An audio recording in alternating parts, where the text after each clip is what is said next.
The Dominican Presentation and Byzantine Reception of St. Thomas Aquinas in Byzantium by Father Christiaan Kappes. 1. Demetrius Kydonis and the First Byzantine School of Thomism in the East. Byzantine Thomism is a historical movement beginning in the 14th century.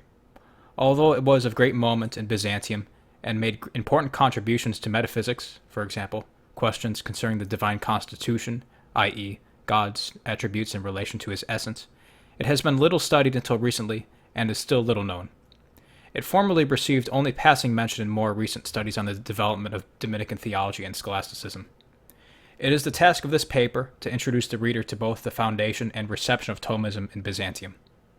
Apart from the intrinsic merit of the subject, the life and times of Demetrius Kydonis and his Latinophron companions have the ability to enthrall any reader who has a love for Thomism and an appreciation of its historical development and contributions to theology. This brand of Thomism holds the potential for a rich harvest, whose yield has yet to be reaped. Of course, one might legitimately ask whether the terms so-called Byzantine and so-called Thomism are even compossible given the historic anti-scholastic attitude of some of the most celebrated Eastern Orthodox divines. These anti-Thomist theologians date from the period of the doctrinal controversies over hesychism, taking their cue from the cause célèbre of Gregory Palamas in opposition to the dialectician and apophaticist Barlaam the Calabrian from 1337 to 1341.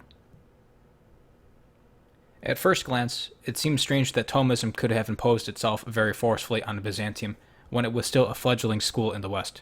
Frater, that is to say brother, Thomas, or at least some of his propositions, was condemned by authorities within the Latin Church twice in 1277. Subsequent to this, he was canonized only in 1323 after fierce controversies. Even following his apotheosis, a full vindication of Divus Thomas had to wait until 1334, when upon the death of his most powerful critic, the Dominican Durandus of St. Possein, the Master General of the Order, insisted on the friars holding the solid doctrines of St. Thomas. Significantly, during these controversial years, a number of notable Dominican divines refused to accept Brother Thomas as their luminary either in whole or in part. Nonetheless, following the death of Blessed Raymond of Capua in 1399, Thomism was secured its rightful place within the whole of the order. It was due to Raymond's forceful imposition of St. Thomas within the numerous houses he zealously reformed that assured that Thomas became truly the common doctor of the order. In light of these controversies, it is no surprise that there was only a gradual adoption of Thomism by both the Dominicans and the wider Latin Church. These historical facts make it all the more surprising that St. Thomas's fame and his teachings swept to Byzantium in the 1350s. The efforts of the Dominicans in Constantinople and their most famous convert, Demetrius Kydonis, were able to inspire a first period of scholasticism in the East that endured until it was temporarily derailed by Orthodox religious and secular authorities toward the end of the 14th century. 2.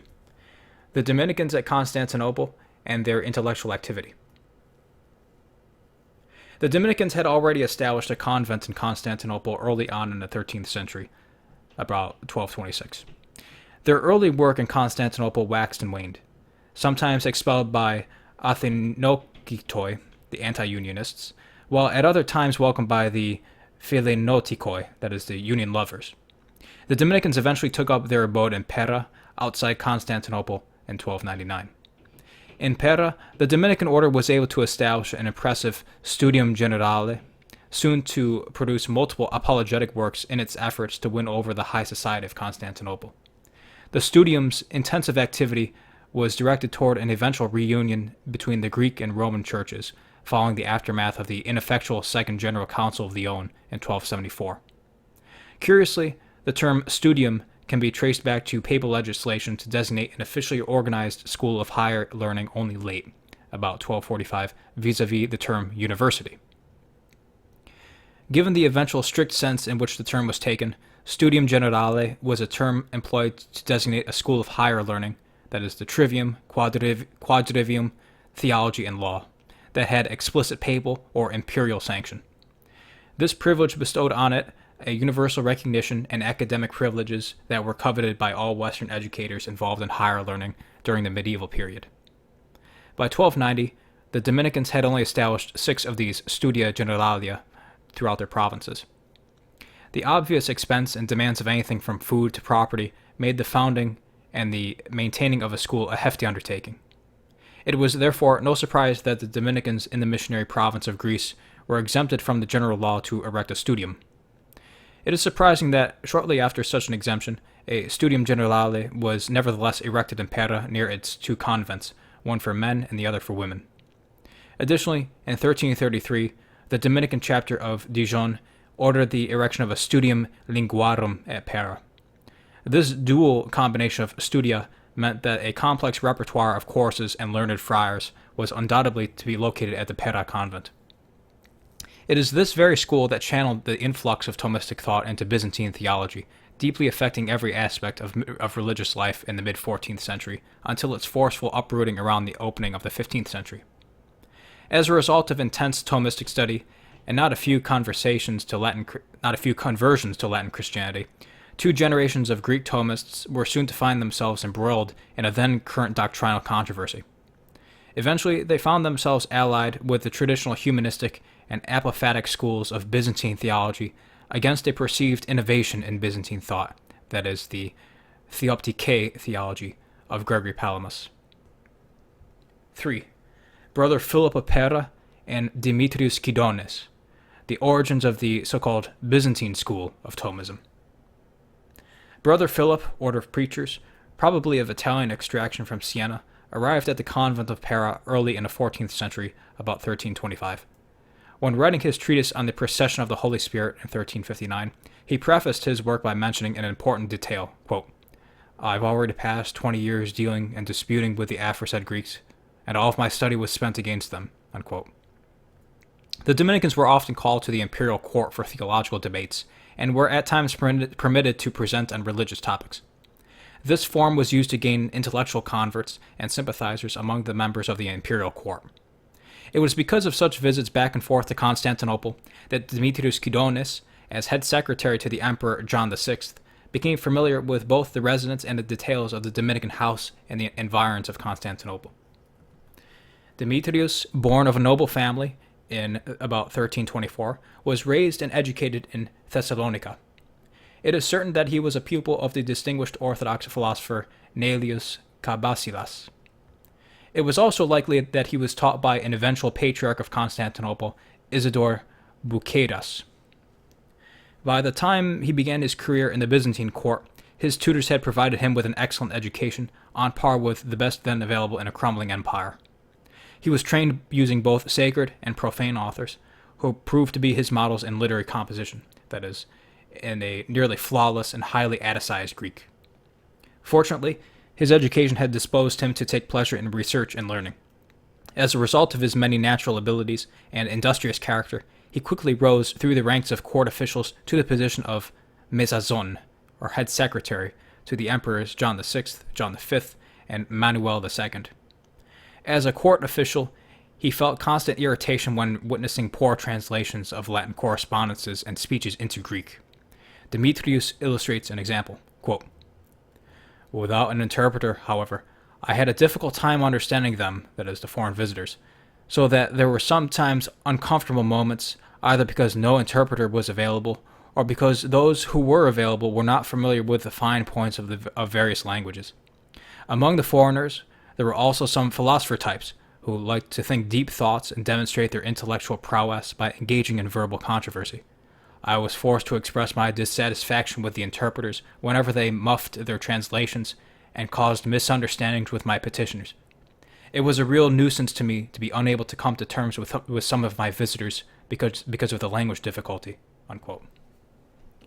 Such situations finally led him to request that a Dominican friar come to the palace to instruct him in Latin.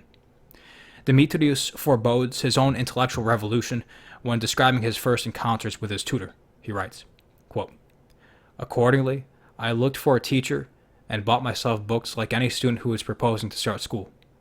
For a teacher, I found a man who had more than ordinary ability. Indeed, his ability went well beyond my immediate needs. He could also lead one to deep philosophical insights if one were able to follow him. His knowledge bespoke his lifestyle. He had consecrated his life to God, and was one of those who had turned his back on worldly attractions and claimed the so-called better part," unquote. Brother Philip became Demetrius's Latin tutor, putting him into contact with the angelic doctors Summa Contra Gentiles as a basic text to read and translate. Demetrius accounts the fact that Brother Philip and he began to spend so much time together in a study that it was necessary for Philip to quit his duties in the Dominican house and engage in full-time instruction of his new pupil. Enthusiasm about the content of his translations caused Demetrius to develop a curious custom. He used to read his Greek Summa Contra Gentiles to the Emperor John VI for their mutual enjoyment during their private recreation together. So impressed was the emperor with St. Thomas that he was inspired to finance the translation of the entire book into Greek by his confidant, now a burgeoning Latin scholar. Following his translation of the Summa Contra Gentiles, Demetrius writes, quote, "Having tasted of the lotus, and then not able to contain myself, I feasted lavishly on the Latin language," unquote. Having finished his translation of the Summa Contra Gentiles on Christmas Eve of 1354, begun at about 1350, Demetrius began to form a virtual Thomistic school among the educated elite of Byzantium. He invited Dominican professors of the Studium Impera to meet and mix with Byzantine intellectuals at his home in order to discuss literature, above all Thomas. Demetrius recalls, quote, "At the same time, according to my desire, all were bringing me from everywhere whatever anyone had in regard to literature, not only from our people, but indeed from the very Latins themselves. The latter, in fact, were accustomed to fill my house each day with a throng, and best of all, as many of them were from the Society of Thomas, and professors of theology according to the manner of Thomas," unquote. Demetrius, through the emperor's patronage, was able to both translate and distribute multiple copies of his Summa Contra Gentiles, both to his fellow Byzantine scholars and to his own disciples. In his Apologia pro vita sua, he remarked with a certain degree of legitimate pride, quote, "Thus I provided our learned scholars with the opportunity to become even more learned," unquote. 4. Philip of Pera, magister of a Thomistic school in Byzantium. In the Dominican charism, in contradistinction to other orders, the preeminence of study is paramount in the rule of daily life. From the order's inception, St. Dominic and companions took on the mission of the salvation of souls to be accomplished principally through the office of preacher. This difficult onus was always accomplished through formal study. For reasons of theological study, any brother could be allowed to accommodate his daily duties, even his divine office, to allow for more time to be taken up in sacred theology.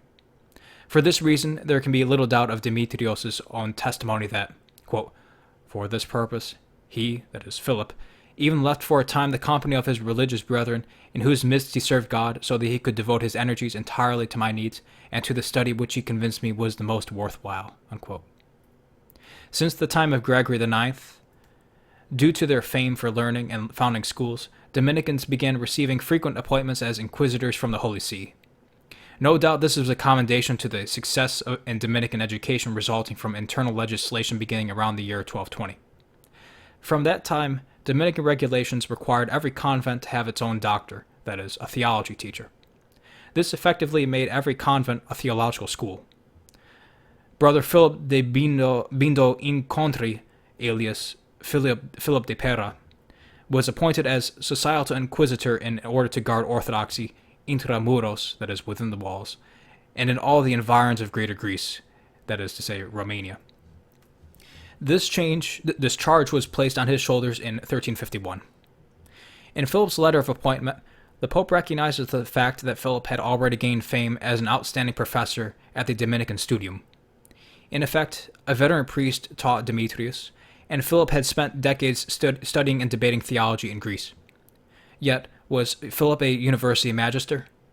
The organization of the Dominican order in the 14th century permits one to assume some features of Philip's life and his status within the order.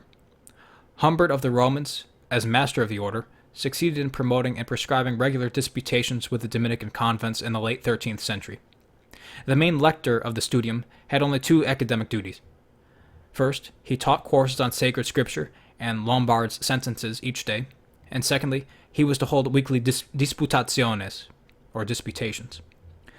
Also, it is important to note that the lector of any one house was rarely, if ever, trained and licensed in the house where he lectured. Since the time of controversies surrounding the condemnation of some of Thomas's theses in Paris and Oxford in 1277, the Dominicans, for example in England, only allowed quod libero disputations to be held in the Studia Generalia by masters in theology. Secondly, after 1280, lectorates within Dominican studia became increasingly reserved to magistri, that is to say the teachers. Interestingly, during this period, there were even more abortive attempts within the order to require a licentia disputandi to secure that only Thomist masters were given a forum for public debate. Philip, as will be shown, was a master at public debate and a trained Thomistic theologian, but without a university pedigree. It will become clear, as well, that he was most likely not the main house lector. Nonetheless, Philip's numerous encomia, both within the church and among Byzantines, initially tempt one to surmise that he was nothing less than a university magister. Given the aforementioned trends in Dominican education, and the fact that Constantinople represented the forum par excellence for the application of these skills, a university magister would have seemed imperative for both the task of public disputes at the imperial court and training the imperial mezzazon, or secretary, Demetrius Gudonis. Nonetheless, some other aspects of Brother Philip's life and education are known for certain. First, Philip himself testifies to having lived in Constantinople from at least 1312. His novitiate can be placed between 1325 and 1326. Philip began his formal studies immediately following his profession. The famous Paris master, Benedict of Asinago, spent 2 years, 1326 to 1328, at his convent as an ambassador to the Byzantine court. During Benedict's sojourn with his Dominican brethren, he probably held lectures and disputations. Perhaps it was during these years, when Philip was presumably studying the arts, that he frequented such disputations. Philip further testifies to having studied 8 full years before beginning his missionary work of preaching and disputations. His apologetic work on the Holy Spirit can be dated to 1359, wherein he alludes to having passed 25 years of missionary work in Greece. Thus, one can date Philip's studies from about 1327 to 1335. Philip received all his training in one convent. He then proceeded to his professorship in his native Pera, wherein he gained fame. No doubt, his understanding of Thomas was in part due to Benedict of Asinago's exposition of the common doctor within the walls of his convent. Benedict, for instance, is the famed author of the Concordanze delle Opere di Sancto Tommaso. Benedict was not only a master of the sacred page in Paris, but a virtual encyclopedia of the Thomistic corpus. In the end, Philip was not a university professor. Nevertheless, he seems to have completed the full Dominican cursus of 8 years allotted to study common for his day. The norm was 3 years of arts, that is, logic and philosophy, 2 years of intermediate study, theologia particularis, that is, the cursory reading of the sentences, and 3 years of the sentences and the Bible. He then would have received his licentia docendi within the Dominican order, allowing him to teach within their studia. Every bit of Philip's superb academic training was accomplished within the Studium Generale of Pera. It is hardly conceivable that a sub-lector, or otherwise undistinguished friar, would have been given the weighty task of instructing the imperial mezzazon and debating Byzantine divines. Perhaps this is simply a testimony to the quality and confidence that the Dominicans had in their system of education. Following Philip's role as a professor at the Studium in Pera, his new position as inquisitor in 1351 allowed him the ample time needed to devote himself exclusively to instructing Demetrius. Perhaps, in lieu of his new duty, his inquisitorial position served to release him from his academic obligations as a house sublector. Did his position as inquisitor make him the logical choice to instruct Demetrius? The question cannot be answered with certitude. Nonetheless, the known facts all point to Philip having been given an impressive education within the Greek province in order to carry out his mission. Certainly, this fervent Dominican expounded to his pupil nothing less than the doctrine of Frater Thomas. Naturally, he was to be the principal source and inspiration of Demetrius's own devotion to the angelic doctor. 5. Demetrius Kydonis, preceptor of a Byzantine Thomistic school. Given the status of Philip and his intellectual background, he was certainly apt to inspire an open-minded Byzantine savant to think along new paths, i.e. scholasticism. However, in what way can one say that a so-called school developed around this interaction? Certainly, from the perspective of a university system, no ex professo Thomistic school can be said to have come into being in Byzantium. The existence of something like a university had not been unknown in the Eastern Roman Empire, and had existed in the East since Theodosius II. Despite the fact that the so-called scholastic method first developed among the Latins, dialectical theology, a more generic scholasticism, had long held a place, even if its fortunes varied, in Byzantine theological discourse. Founded by Theodosius II in 425, the Pandidactyrion, whose remnants were eventually absorbed into the school of the Manuara in Constantinople, assured the survival of Greek and Roman philosophical and scientific learning in the heart of Byzantium under state patronage. No rigid division between philosophy and theology was ever drawn, whether during the period of decline of the Roman Empire or during the rise of so-called Byzantium. It is during this period of the early 6th century that dialectical theological treatises are already known to have been composed by Byzantines, for example, Leontus of Byzantium.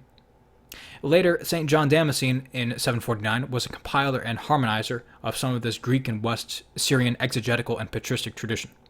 These works are especially germane to the present discourse because Damascene's weave of Greek theology and Aristotelian dialectics, especially in his Institutio Elementaris, Dialectica, and On the Orthodox Faith, would have disposed a religiously minded Byzantine humanist toward Thomas's synthesis. Before the so-called Paleologian Renaissance, another earlier period of humanism had already occurred in Byzantium. During this period of intellectual reawakening, Photius the Great, in 880, experimented with dialectical treatises in theology. Greek so-called scholasticism reached its apogee in the polymath Photius, who initiated humanistic studies and philosophical speculation. His propensity for Aristotelian dialectics is most pronounced in his Amphilochia, or in his treatise on the Holy Spirit. Given the existence of such authoritative Byzantine forerunners, a virtual imprimatur accompanied the Latin theology as translated by Demetrius. Yet there is no evidence that Kydonis' theological movement influenced the curriculum among any claimants of succession to the Magnaura, nor the so-called cathedral school of Constantinople. In conclusion, in the field of higher education, one cannot speak of a formal Thomistic school in Byzantium. In order to propose the existence of a Byzantine school of Thomism, one needs to prescind from any notion of a formal Thomistic curriculum within an institution of higher education, which really only became the case in the West in the 16th century in the Dominican Studia Generalia or among individual university chairs. Instead, one can speak of a theological school as an aggregate of theologians and/or philosophers who adopt many of the same foundational theological principles of a common doctor in order to theologize. This sort of school is exactly what was formed in Byzantium and immediately followed upon the heels of Demetrius' intellectual conversion to Thomism. This Thomistic school was forever to mark Eastern theology. Nowadays, Eastern Orthodox historians and theology students are often obliged to study this Thomistic school's general outlines, even if only for reasons of polemics and apologetics. Even though Philip of Pera was clearly a gifted intellectual, it is surprising that his only extant works are datable to a fairly late period in his ministry in Greece. This fact may be directly related to his collaboration with his pupil. Demetrius finished his work on the Summa Contra Gentiles on Christmas Eve of 1354. Some short time later, Demetrius rediscovered, in monastery archives, the Acts of the Eighth Ecumenical Synod, that is Constantinople IV, in approximately 870, dealing with the Photian Schism. Philip, working along with Demetrius, produced a Latin translation of these Acts, used in Mansi nonetheless. Philip, mentioning some of these details in his translation work, writes, quote, "Therefore, I was working hard throughout 30 years so as to know the cause of this schism. Then, last year, when a certain faithful Greek aide named Demetrius Kydonis, of noble birth from Thessalonica, converted to the faith, he too was anxiously seeking the same thing. Then, at long last, he unwittingly came across the Eighth Council in the monastery of St. John of Petra, upon which it was patently obvious who had been the agent and first mover of this schism, and what was its cause.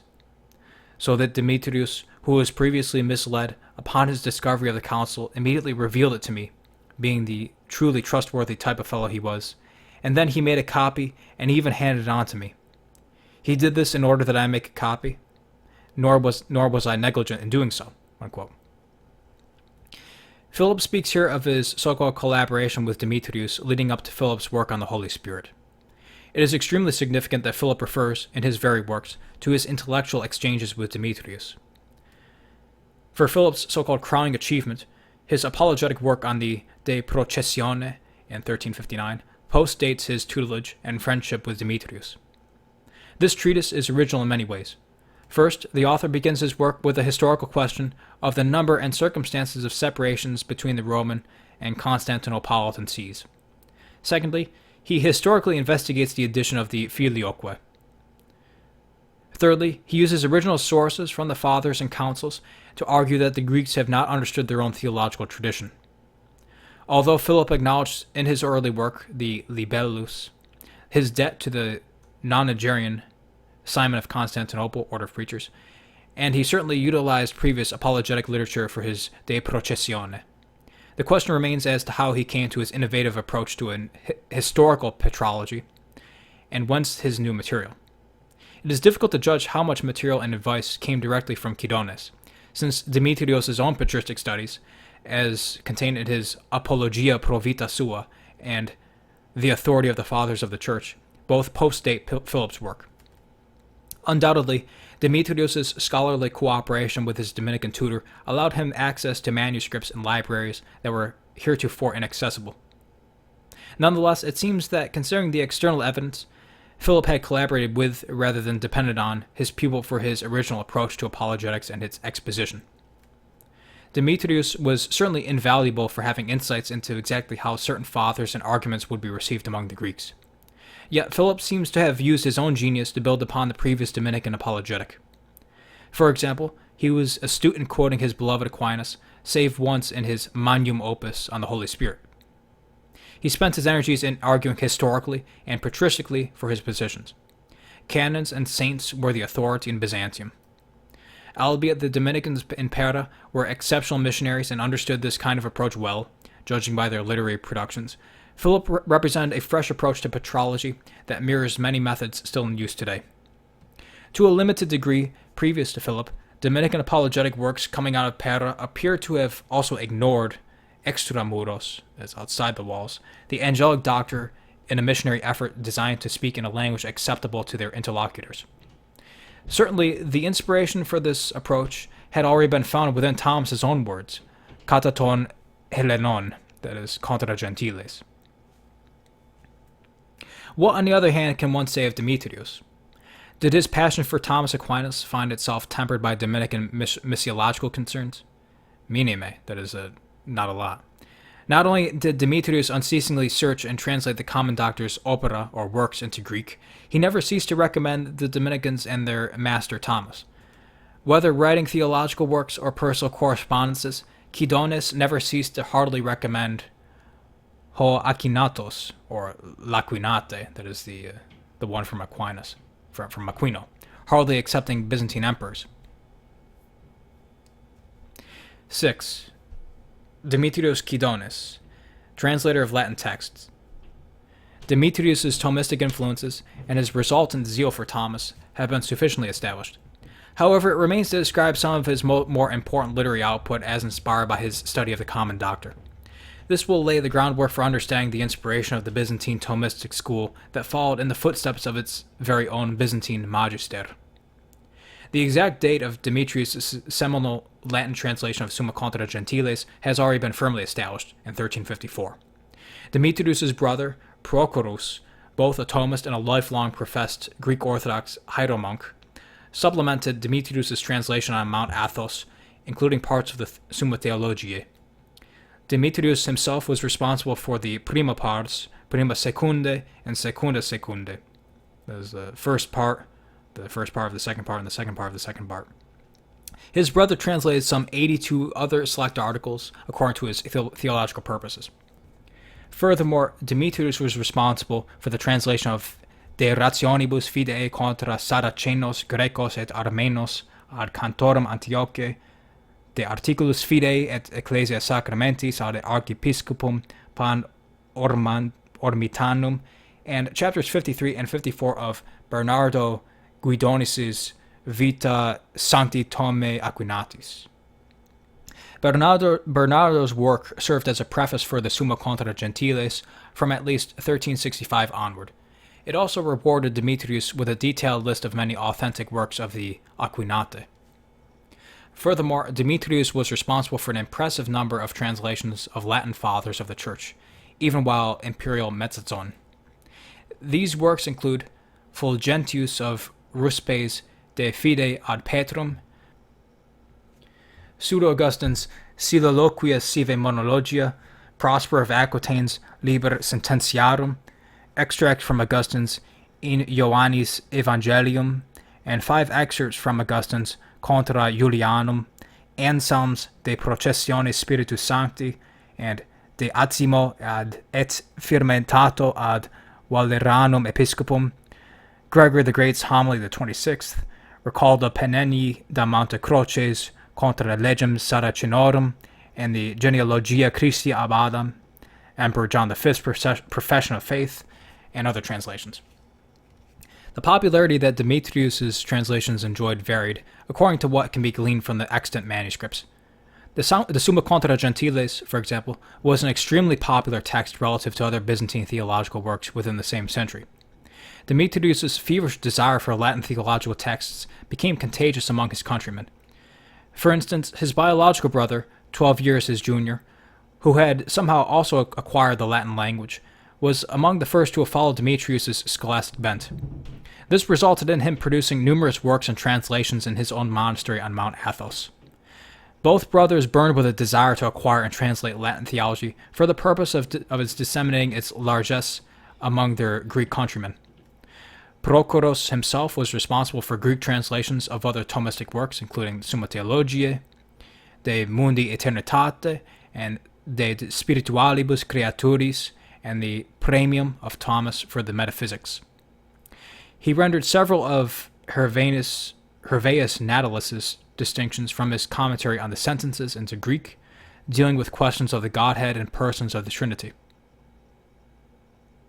Prochorus's interest in patrology was no less than his brother's, translating 8 letters of St. Augustine and his De Libero Arbitrio, as well as a fragment of De Vera Religione and De Beata Vita. He also translated Pseudo-Augustine's De Decim Plagis Egyptorum. Lastly, he produced a Greek edition of St. Jerome's preface to the Bible and Boethius's De Differentiis Topicis. 7. Demetrius Kydonis, theologian, philosopher, and preceptor of a new Byzantine school. Although Demetrius's theological interests may have first made him a translator, he became a notable, and to some a notorious, theological writer, even if reluctantly. Philosophy was apparently more according to his taste, but the controversy, already for some raging among various Greek Orthodox theological parties, happened to involve his younger brother Prochorus. Prochorus was a vociferous theologian, and, more significantly, a polemical one. Demetrius was far more temperate than the bombastic hieromonk Prochorus. This was especially true as regards his opposition to the most recent trends in the monastic movement around the environs of Mount Athos and Constantinople, i.e. hesychism. Demetrius's own theological predilections were for a more conciliatory and ecumenical theology. He made strenuous efforts in his theological and autobiographical writings to find harmony between Latin and Greek theological authorities and traditions. When Demetrius took up his polemical pen, it was to defend the theological positions of his brother Prochorus. Prochorus's lack of moderation in theological discussion would win him special mention of condemnation in synodal proceedings of the Greek Orthodox Church. His pertinacious opposition to Gregory Palamas was to assure him an immemorial place in the list of heresiarchs cursed every year during the Sunday of Orthodoxy, falling within Orthodox Lent. Obviously, Prochorus had touched a nerve in Orthodoxy that would, unfortunately, seal the fate of not only his monastic and theological status within the Byzantine Church, but even the gradual fate of Thomism in Byzantium. Prochorus's fortunes, and that of Thomas, went hand in hand during the rise and fall of the first school of Thomism in Byzantium. For Prochorus made the explicit point of citing both Augustine of Hippo and Thomas Aquinas in support of his positions contra orthodoxy. Earlier in the Byzantine Empire, following the Council of Lyon in 1274, The Filioque continued to be a lightning rod for the energies of nearly every notable Byzantine theologian. More than a century after the Palamite controversies had ensued in the 1340s, i.e. following the Council of Florence, 1439, Mark of Ephesus, Eugenicus, leader of the ultra-Orthodox party, handpicked a successor to fight the council and its theology. The new leader, Gennadius, or George Scholarius, well versed in philosophy and theology of both the Latin and the Greek churches, bore witness to the fact that, still in his day, only two doctrines separated the churches. First, there was the Filioque, and second was the Latin so-called error of not making a real distinction as opposed to a distinctio rationis between the attributes and the essence of God in metaphysics and the theology of God. During Demetrius' time, amidst all of the squabbling, the only real theological issue amounted to the Filioque controversy. Nonetheless, the hieromonk and eventual Archbishop Gregory Palamas was about to change all that. His doctrine of the real distinction, or pragmatike diakrisis, between the attributes and essence in the Godhead, as well as his alleged quasi-physicist understanding of the so-called light that effuses from the divinity as seen by the enlightened hesychist, was to engulf the Byzantine Orthodox Church into an acrimonious series of theological pitched battles, that is, the synods. These would eventually lead to the flight of Demetrius from his homeland and the excommunication of his brother Prochorus in 1368. In the end, since Prochorus had both translated and utilized Thomism to mount his theological sallies against Palamism, ex professo, Thomism was effectively forbidden as a valid theological approach to solving theological questions in Byzantium, at least until it was revivified by an Orthodox saint and patriarch, Gennadius Scholarius. Scholarius, in spite of his Thomistic affinities, was the hand-picked successor of Mark Eugenicus to oppose the union of the Council of Florence in 1439. Simultaneously, while yet professing his devotion to the angelic doctor, he became the first theologian to recognize that the essence-attributes distinction constituted a further wedge separating the Roman and Greek churches. After the successive deaths of early successors of Barlaam the Calabrian, i.e. Gregory Ekendinos and Nikephoros Gregoras, there had been no one outstanding figure to take up the cause opposing the ex novo metaphysic of the monk Gregory. Prochorus Kydonis certainly fomented the Byzantine internecine struggle against his fellow Orthodox who were hesychists. In this, he spoke for quite a few humanists and apophaticists and the lion's share of the Thomists. As a simple Athonite hieromonk, he even had managed to cultivate a devoted group of disciples on Mount Athos, all the while gaining fame as a translator of Latin texts. However, once Prochorus was denounced to the Patriarch of Constantinople, the baton of leadership quickly passed from Prochorus to his eldest brother and defender Demetrius. Demetrius' spirited and energetic leadership was guided by his theological principles, but it only became visibly polemical following his perception of the injustices and deceptions by leading figures within the hesychist movement. These machinations were principally centered upon his brother, who had caused a great stir on Mount Athos with his virulent opposition to all things Palamite. Demetrius' erudite reputation, his nearly unassailable position among three successive emperors, as well as his personal virtue, not to mention his influence over young minds as a scholarches in Constantinople, secured for him the natural leadership of the anti-Palamite party. Yet all this he took upon himself quite reluctantly. All the same, before the end of the century, Demetrius' support of the Dominicans and their doctor would yield a rich harvest of Greek intellectual converts and even religious vocations, including the first known Greek Dominican and two other significant young Greek converts who would eventually be made bishops in the Latin Church. Even Demetrius' theological opponents, for example, John VI, Cantacusinus, Theophanes of Nicaea, and others, had been intellectually influenced in their own theology by Thomas's writings, as translated by the two brothers Kydonis. Some even continued to incorporate him into their works, even if only for their own apologetic purposes. As already mentioned earlier, Demetrius transformed his home into a virtual studium, where Dominicans, humanists, and other learned men of Byzantium were able to mix at regular intervals. His own school had provided him with a degree of influence over the formation of young minds. In short, there was scarcely an intellectual or religious convert in Byzantium who in some way or other was not in communication under the tutelage of Demetrius.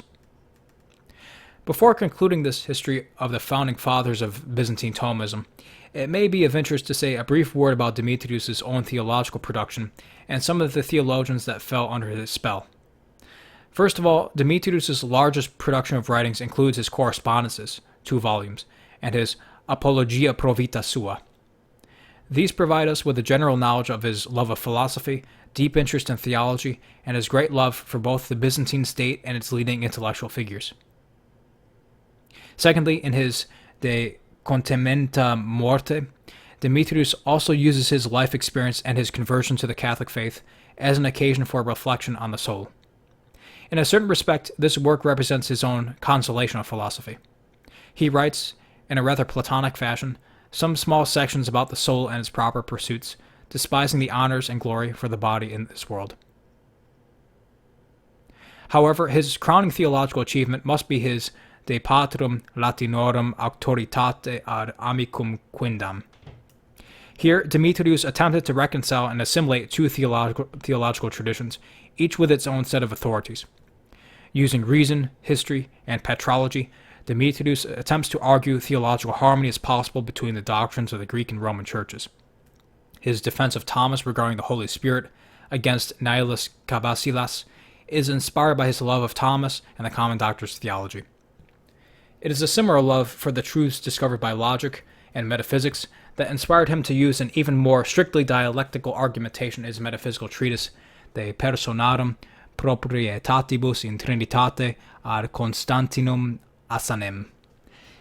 Here he defends the traditions of the Byzantine Church on the theology of God against what he firmly believes is an innovation of the Palamites. He judges that Palamas' doctrine threatens the unity of the Godhead. The divine unity is destroyed by making a real distinction between God's essential attributes, for example, wisdom, will, etc., and his divine essence. Although short in length, this treatise is packed with a series of rigid demonstrations necessitating certain theological conclusions that flow from the commonly agreed premises held by the 2 parties. It is also highly antagonistic toward the Palamite party for being guilty of many logical paralogisms and equivocations with the use of theological terms and their signification. Lastly, among his polemical works are his so-called invectives against the Patriarch of Constantinople, Philotheos. These works, of course, have doctrinal value. Nonetheless, they are works composed to draw attention primarily to the injustices of the Patriarch toward Demetrius' brother. Some other minor works exist, for example sermons. Several of them are also unedited. Demetrius' theological and ecumenical efforts were hardly wasted. His followers and the theologians he inspired would eventually be organizers and theological minds behind the short-lived success of the Council of Florence. Among the more important Thomist theologians, a short list will serve to conclude this introductory paper on the reception of Thomas in the East. From this select list of Demetrius' contacts and the disciples, the first Oriental school of Thomism in history came to fruition.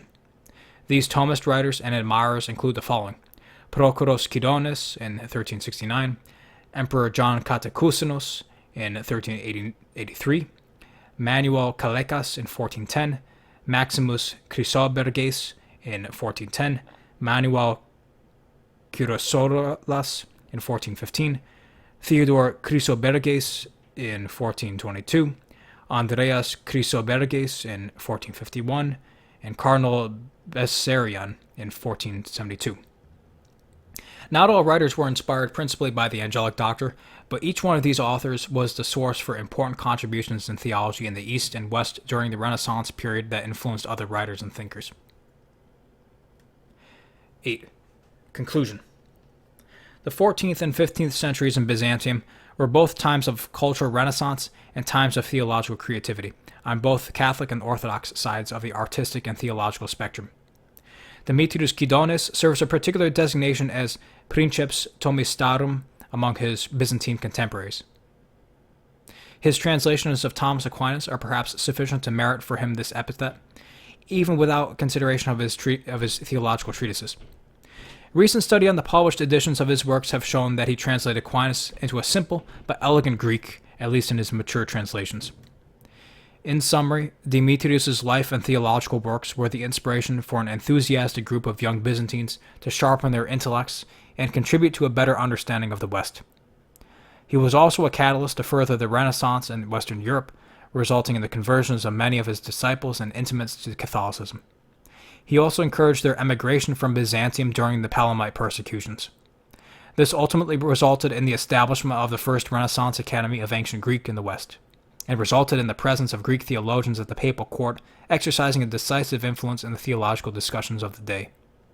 Demetrius and his master Philip stand as monuments to the synthetic work of the angelic doctor himself, for each took the wisdom from the theological traditions that they were immersed in, and attempted to argue for a Catholic synthesis of thought that in no way compromised the perennial truths of the Catholic faith, but displayed originality and creativity in their presentations and argumentation of Catholic doctrine. All this was ultimately due to the inspiration of the angelic doctor, whose thought and works have never ceased to transcend the limits of culture and time, since they appeal to perennial principles of philosophy as accessible to all human intellects, as well as to fundamentals of Christian revelation that speak to the dispositions of people of every age.